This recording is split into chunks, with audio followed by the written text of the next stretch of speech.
નમસ્કાર, અમદાવાદ લાઈવ સાથે હું છું વિધિ। જયંતિ ભાનુશાળી હત્યા કેસમાં એક મહત્વનો ખુલાસો થયો છે। જયંતિ ઠક્કર પણ હત્યાના કાવતરામાં સામેલ હોવાના સ્પેશિયલ ઇન્વેસ્ટિગેશન ટીમને પુરાવા મળ્યા છે। જયંતિ ઠક્કર કચ્છના અબડાસાના વિરજનનો રહેવાસી છે ને એટલું જ નહીં, છબીલ પટેલે રિમાન્ડ દરમિયાન કેટલાક મહત્વના ખુલાસા પણ કર્યા છે। મળતી માહિતી અનુસાર સુરજીત ભાવ, મનીષા ગોસ્વામી, વિશાલ કાંબલે અને નિખિલ થોરાટના સંપર્કમાં હતા। આ સમગ્ર હત્યાકાંડને સુરજીત ભાવની ગેંગે અંજામ આપ્યો હોવાનું પણ સામે આવ્યું છે।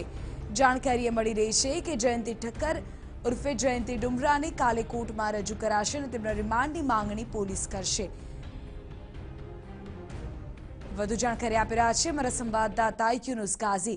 યુનુસ, જયંતિ ઠક્કર ઉર્ફે જયંતિ ડુમરાને આવતીકાલે કોર્ટમાં રજૂ કરવામાં આવશે। શું મહત્વપૂર્ણ ખુલાસા છબીલ પટેલે રિમાન્ડ દરમિયાન કર્યા છે?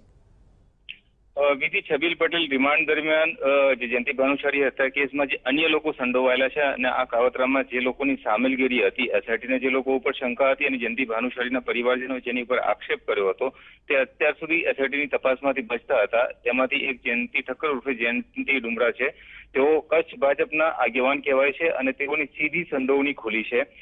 જે સોપારીની રકમ છે ₹5 લાખ જેટલી રકમ પણ તેઓ દ્વારા આપવામાં આવી હોવાની વિગતો તેઓને મળી છે।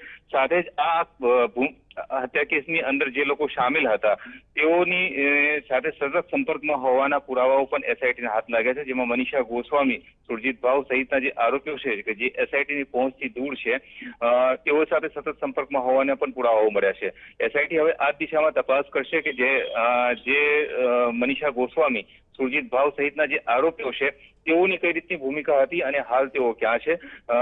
આવતીકાલે તેઓને કોર્ટમાં રજૂ કરીને 14 દિવસના રિમાન્ડ મેળવવામાં આવશે અને રિમાન્ડ દરમિયાન આ તમામ બાબતોનો ખુલાસો થઈ શકે તેમ છે, કારણ કે હજુ પણ એસઆઈટીને આશંકા છે કે જયંતિ ઠક્કરની માફક જ અન્ય કેટલાક રાજકીય માથાઓ પણ જયંતિ ભાનુશાળીની હત્યામાં સામેલ હોઈ શકે છે અને આ મોટા માથાઓ અથવા તો રાજકીય માથાઓ કોણ છે તેની તપાસ અને જે રિમાન્ડ દરમિયાન આ તમામ બાબતોનો ખુલાસો થાય તેવી શક્યતાઓ છે। આભાર યુનુસ તમામ જાણકારી બદલ।